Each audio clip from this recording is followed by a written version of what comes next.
Assalamualaikum warahmatullahi wabarakatuh. Halo Sobat Misteri Sunyi Mencekam. Senang rasanya bisa kembali hadir menjumpai Anda. Seperti biasa kami akan menyuguhkan cerita-cerita misteri menarik.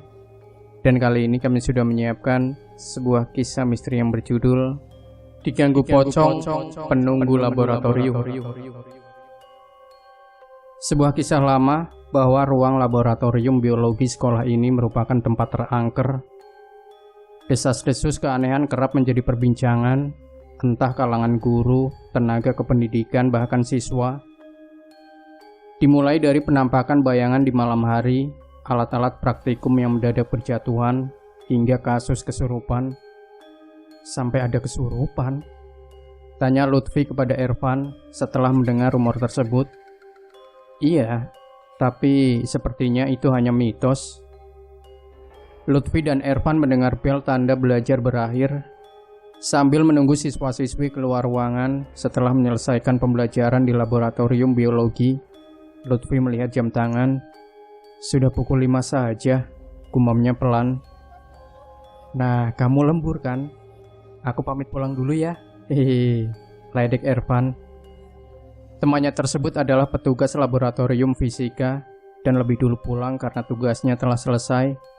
Berbeda dengan Lutfi, ia masih harus merapikan alat-alat praktik yang baru saja digunakan siswa untuk pembelajaran, serta menyusun laporan yang ditinggalkan oleh petugas sebelumnya. Sebagai karyawan baru, tugasnya cukup banyak. Terlebih pekan depan ada visitasi pihak penilai sekolah. Laboratorium telah sepi, segera Lutfi merapikan alat-alat praktikum ke tempat semula. Sampai pada suatu meja di ujung belakang, ia mendapat noda darah cukup banyak. Apakah tadi ada siswa yang terluka ya? Pikir Lutfi karena tadi banyak siswa yang membawa peralatan pisau dan sejenisnya. Lutfi berjalan menuju lemari penyimpanan tisu. Setiap saat membuka pintu lemari dan mengambil tisu, tiba-tiba ada suara benda jatuh yang mengagetkannya. Ia bergegas mendekati sumber suara tersebut.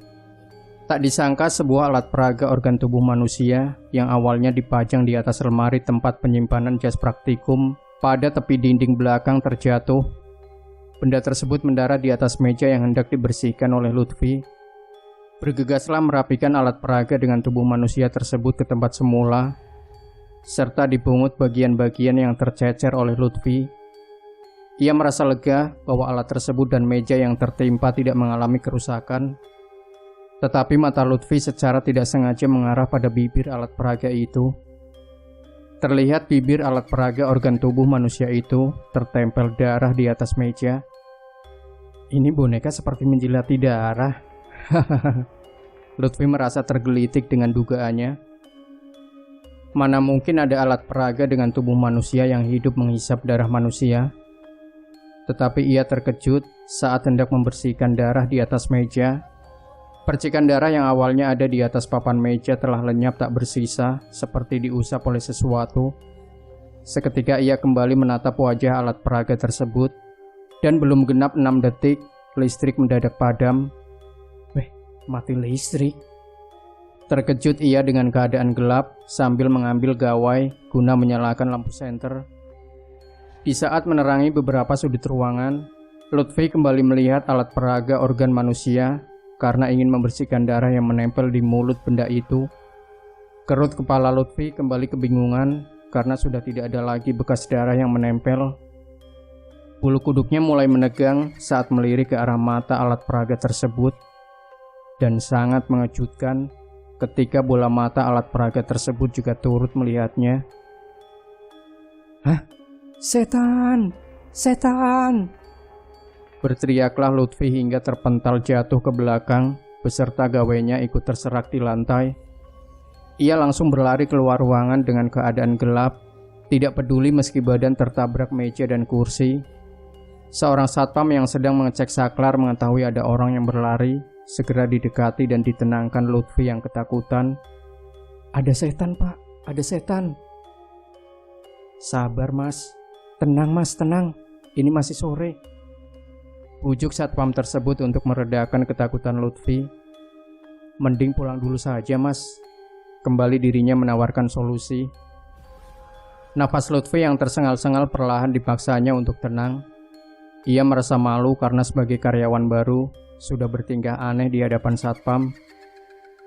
Tidak pak, pekerjaan masih banyak. Sepertinya tadi aku hanya berhalusinasi, papar Lutfi. Satpam menemani Lutfi memasuki laboratorium biologi. Di dalam sana tampak Lutfi langsung mengambil gawai yang terjatuh, serta mengecek alat peraga yang menakutinya tersebut. Saat dicek, semua tampak normal dan tidak ada yang janggal. Lampu akhirnya menyala kembali dan sayup-sayup adzan maghrib telah menggelincir di telinga mereka.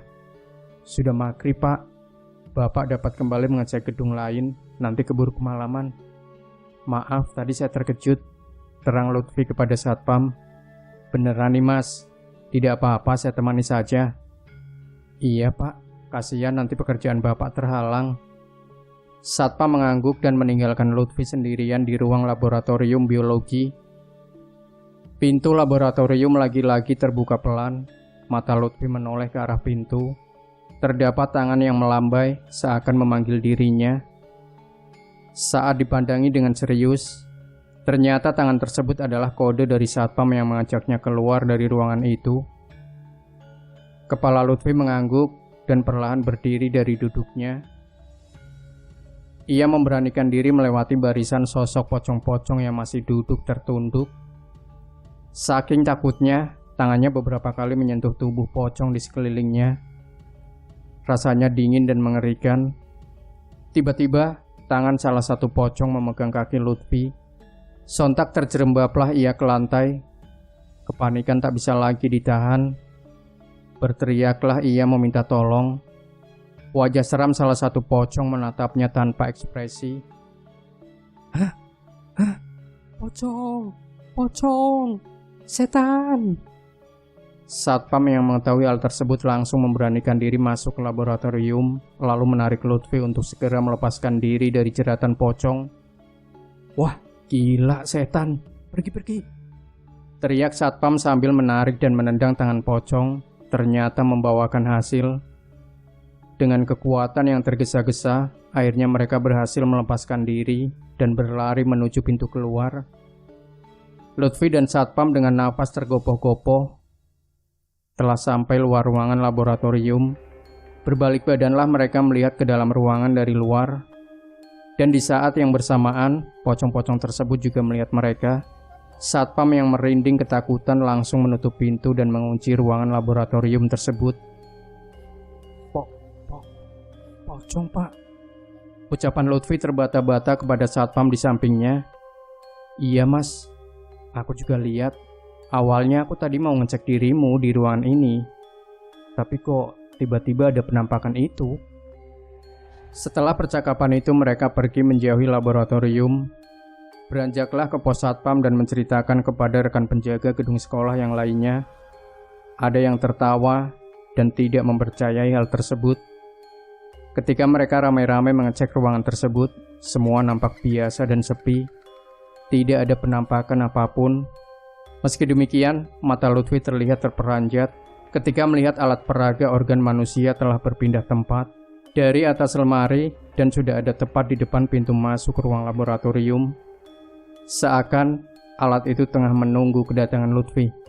Itulah pengalaman seram dari Lutfi ketika sedang kerja lembur di sebuah laboratorium sekolah ya. Apakah Anda juga pernah punya pengalaman misteri? Yang pasti serem ya. Demikian Sobat Misteri Sunyi Mencekam. Jangan lupa tinggalkan komentar Anda, like, share video ini, subscribe channel Sunyi Mencekam, dan nantikan kembali cerita-cerita misteri terbaru dari kami. Wassalamualaikum warahmatullahi wabarakatuh.